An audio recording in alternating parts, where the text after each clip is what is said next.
Hello दोस्तों, आप सबका इस फिजिक्स एजुकेशन हब में आपका हार्दिक स्वागत है। और आज हम बात करेंगे विद्युत द्विध्रुवीय से संबंधित। पिछला भी लेक्चर हमारा यही था विद्युत द्विध्रुवीय से संबंधित, लेकिन उसी को आगे बढ़ाते हुए जो अक्षीय रेखा है और निरक्षीय रेखा है उन पे जो बिंदु है उस पे विद्युत क्षेत्र की तीव्रता के बारे में आज हम समझेंगे। तो पहला जो हमारा आज का टॉपिक है वो अक्षीय रेखा पर है, और अक्षीय रेखा पर कोई बिंदु है उस पे विद्युत क्षेत्र की तीव्रता हमें ज्ञात करनी है। तो विद्युत द्विध्रुवीय के अक्ष रेखा पर स्थित बिंदु P के लिए विद्युत क्षेत्र की हमें तीव्रता ज्ञात करनी है। और हम सबको पता है कि समान परिणाम और विपरीत प्रकार की आवेशों के मध्य की जो अल्पतम या पृथक्करण दूरी है उसे विद्युत द्विध्रुवीय कहा जाता है। तो मेरे पास दो आवेश है, एक तो Q है प्लस, एक Q है माइनस,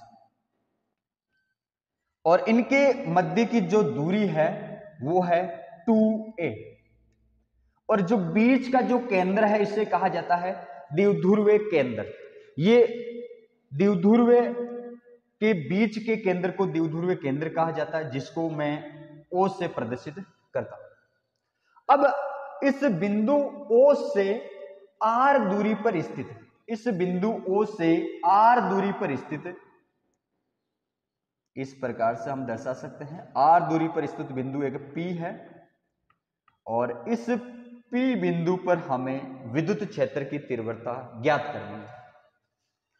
द्विध्रुवीय है और द्विध्रुवीय केंद्र है O, और O से R दूरी पर स्थित बिंदु P है, और इस P पर हमें विद्युत क्षेत्र की तीव्रता हमें ज्ञात करनी है।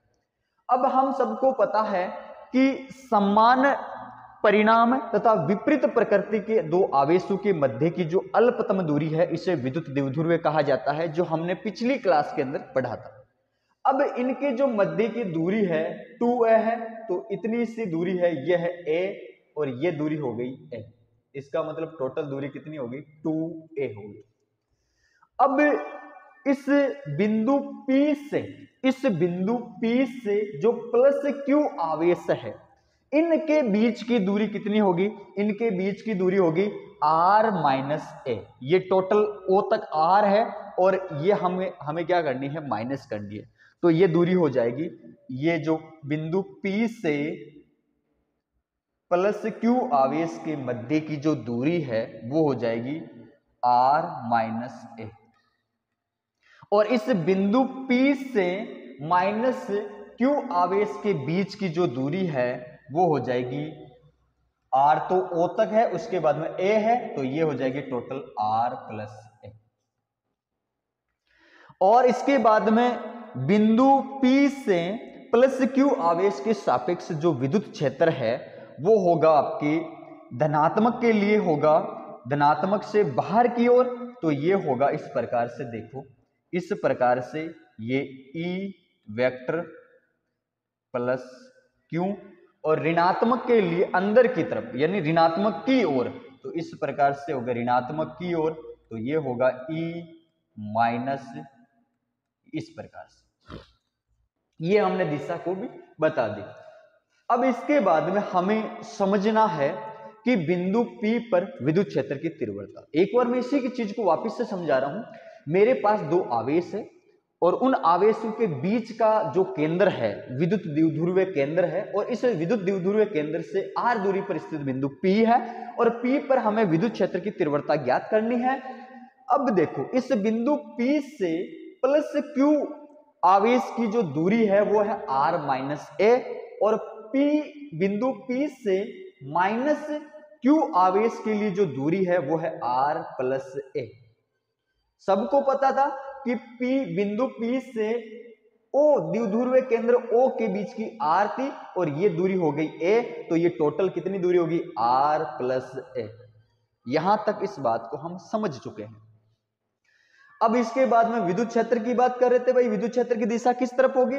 तो बिंदु P से, और यह आपका प्लस Q आवेश, तो एकल आवेश के लिए हमने देखा था कि बिंदु की ओर, धनात्मक के लिए बिंदु की ओर और ऋणात्मक के लिए बिंदु की तरफ, ये इसकी दिशा होती है विद्युत क्षेत्र की। ये बात हमें समझनी थी, जो हम समझ चुके हैं। अब हमें अब इस प्लस क्यू आवेश के कारण जो विद्युत क्षेत्र है उसकी बात करेंगे और माइनस क्यू आवेश के कारण जो विद्युत क्षेत्र है उसकी बात करेंगे। फिर उन दोनों का जो नेट जो विद्युत क्षेत्र है, जो टोटल उसका परिणाम है, विद्युत क्षेत्र का जो परिणाम है उसको क्या करेंगे, जोड़ेंगे। उसके बाद में जो हमारे पास इस बिंदु P पर जो विद्युत क्षेत्र आएगा वो हमें ज्ञात करना है। तो आगे देखिए, मैं प्रॉपर नोट्स बना के लेके आया हूं तुम्हारे, और ऐसा क्वेश्चन पूछा जाता है। और इस प्रकार का जो क्वेश्चन है हमें मोस्टली इस पे फोकस करना है। चाहिए आपकी अक्षीय रेखा की बात कर ले, चाहे आपकी निरक्षीय रेखा की बात कर ले। निरक्षीय रेखा पर स्थित बिंदु P पर जो विद्युत क्षेत्र की तीव्रता है वो भी हम अगले वाले वीडियो के अंदर पढ़ेंगे, लेकिन ये भी इंपॉर्टेंट है, वो भी इंपॉर्टेंट है, यहां से क्वेश्चन पूछे जाते हैं। तो देखिए, समझिए। तो मैंने आपको जिस प्रकार से बताया, चित्रानुसार एक द्विध्रुवीय केंद्र O से अक्ष रेखा पर धनावेश की ओर, किस तरफ, धनावेश की ओर r दूरी पर स्थित बिंदु P पर विद्युत क्षेत्र की तीव्रता हमें ज्ञात करनी है। बिंदु P पर विद्युत क्षेत्र की तीव्रता ज्ञात करनी है, धनावेश की ओर लिया था हमने r दूरी पर। उसके बाद में प्लस Q और माइनस Q आवेश के कारण बिंदु P पर जो विद्युत क्षेत्र है वो है E plus E vector plus Q और E वेक्टर माइनस Q। इसके बाद में जो दूरी है वो r माइनस ए है और r प्लस ए है, ये हमें ध्यान रखना है। इसके बाद में नेक्स्ट,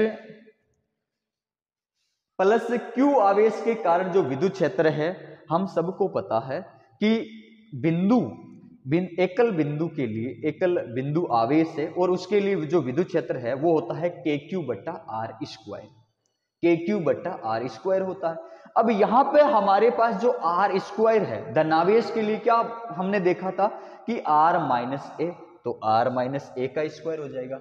और P कैप, अब ये P कैप है वो द्विध्रुवीय आघूर्ण के अनुदिश है, यहां और लिखोगे द्विध्रुवीय आघूर्ण के अनुदिश, ये चीज और लिखोगे।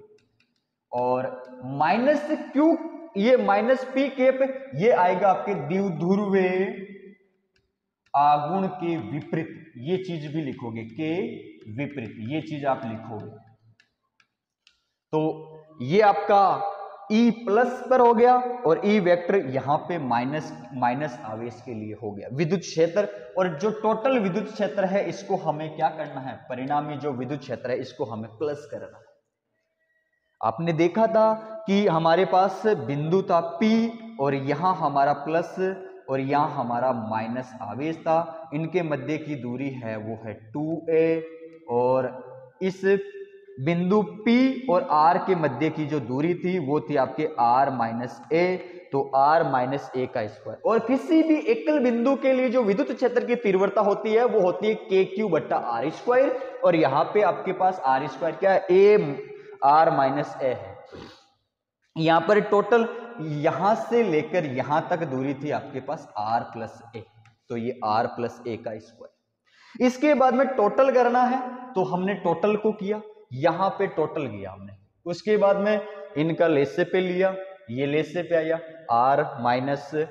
उसके बाद में देखोगे आगे कि लेसे पे आने के बाद यहां तक, एक बार इस चीज को वापस से समझो, आपने प्लस किया, प्लस करने के बाद में यहां से के क्यू आपने कॉमन ले लिया, और इसके कॉमन लेने के बाद में यहां पे आपने लेसे पे ले लिया r प्लस ए का स्क्वायर।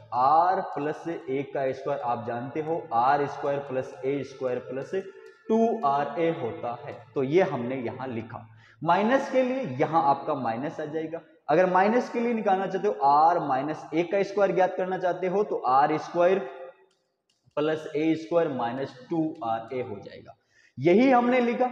अब इसके बाद में ये r स्क्वायर से ये r स्क्वायर गया, ये a स्क्वायर से ये स्क्वायर, क्योंकि हमारे पास यहाँ पे माइनस था, इसको हम जब खोलेंगे तो हमारे पास ये आएगा। इसके बाद में यहाँ पे हो गया 4ar हो गया, ये 4ar हो गया, नीचे वो का वो है। उसके बाद में p कैप हो गया। अब यहाँ पे हम सबको पता है कि जो a की दूरी है वो बहुत ही छोटी है, नगण्य मान सकते हैं उसको, जबकि r है वो क्या है, a से बहुत बड़ी है, इसलिए a को हमने नगण्य मान लिया। तो इसके बाद में यहां से हमारे पास में क्या आ जाएगा, यहां से हमारे पास में आ जाएगा 4ar बट्टा ये आर स्क्वायर तो था और क्या हो जाएगा 4 हो जाएगा, और उसके बाद में जो आपका पी कैप है। अब इसके बाद में यहां देखो आर से आर गया तो 4 यहां पर आपके पास आ जाएगा, सॉरी आपके पास यहां पर के और क्यू भी है, तो ये आपके पास के क्यू भी है साथ में, तो के क्यू ये हो जाएगा 4 ए, आर से आर गया तो यहां हो जाएगा 3।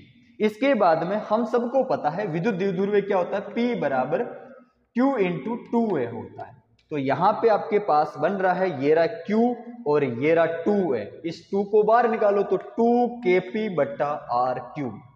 यहां से आपके पास जो विद्युत द्विध्रुव के जो अक्ष रेखा पर स्थित बिंदु P है उसकी जो आपके पास विद्युत क्षेत्र की जो तीव्रता है वो होगी 2kp आर क्यूब। यहां तक आप समझ चुके हो, तो इसके बाद में आगे देखो Ex के लिए ये हमने देखा कि P बराबर क्या होता है, Q इंटू 2A होता है। तो यहां से हमारे पास क्या आ गया, ये आ गया P हमने लिखा और ये 2 बाहर आ गया, 2 इसको लिखा, इसके बाद में RQ है, यहां तक इस प्रकार से। इसी प्रकार से निरीक्षीय के लिए देखेंगे और ये इंपॉर्टेंट क्वेश्चन है, पूछा जाता है। धन्यवाद।